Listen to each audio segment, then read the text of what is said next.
Have you ever noticed something almost unbelievable about Japanese kids? Whether they're riding a crowded subway, sitting quietly in a restaurant, or walking to school without a parent constantly hovering over them, they seem incredibly calm, patient, and surprisingly independent.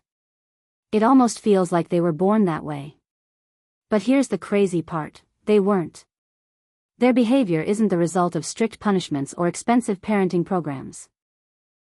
Instead, it's built through a quiet system that has been passed down for generations, a system that most American families have never experienced.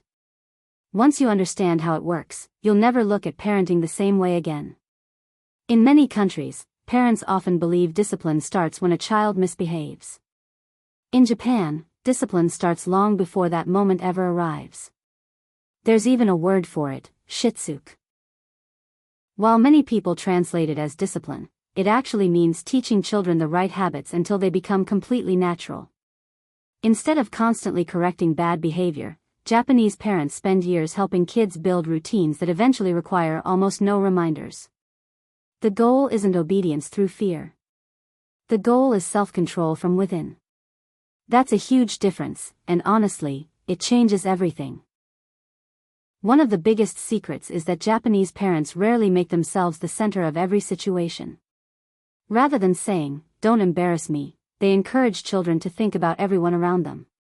This idea is deeply connected to a cultural value called omoyari, which means understanding and caring about how your actions affect other people. Kids slowly learn that being considerate isn't something adults force them to do. It's simply part of being a good member of society. So instead of acting only because someone is watching, they begin making thoughtful decisions even when nobody is around. That's a pretty powerful mindset. Another surprising habit is how early Japanese children are trusted with real responsibilities. While some parents worry that kids are too young to handle simple tasks, Japanese families often allow children to pack their own school bags, organize their rooms, help prepare meals, and even walk to school with friends. At first, these responsibilities seem tiny, but over time they build confidence that can't be bought. Every completed task quietly tells a child, "You've got this." That confidence grows into independence, and independence naturally reduces anxiety because kids believe they can handle everyday challenges without panicking. Japanese schools reinforce these same values every single day. Instead of relying on janitors to clean classrooms, students clean them together.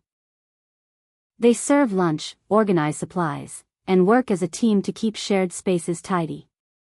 These aren't punishments. They're lessons. Children discover that every person contributes to the community. Nobody is above helping. This creates humility, responsibility, and respect in ways that lectures simply can't. Imagine growing up believing that cleaning isn't someone else's job but everyone's responsibility. That's a mindset that sticks for life. The Japanese philosophy of Kaizen also plays a quiet but important role. Kaizen means continuous improvement through small daily steps. Instead of expecting perfection overnight, parents celebrate tiny progress. If a child remembers to put away one toy today, that's a win. Tomorrow maybe they remember two. Those little victories stack up over months and years until good behavior becomes automatic. There's no constant pressure to be perfect. Just steady progress. Ironically, removing that pressure often produces better results because children aren't terrified of making mistakes. Something else that surprises many people is how calm Japanese homes often feel. Minimalism isn't just about having fewer things. It's about creating an environment with fewer distractions. When every room isn't overflowing with toys, gadgets, and constant stimulation, children naturally become better at focusing on what they're doing. They learn to appreciate what they already have instead of always chasing the next exciting thing. Less clutter outside often creates less clutter inside the mind as well. That's Tokyo-style efficiency at its finest, simple spaces that quietly encourage peaceful thinking. Japanese parents also avoid solving every problem for their children. If a disagreement happens between friends, adults don't always rush in to fix it immediately.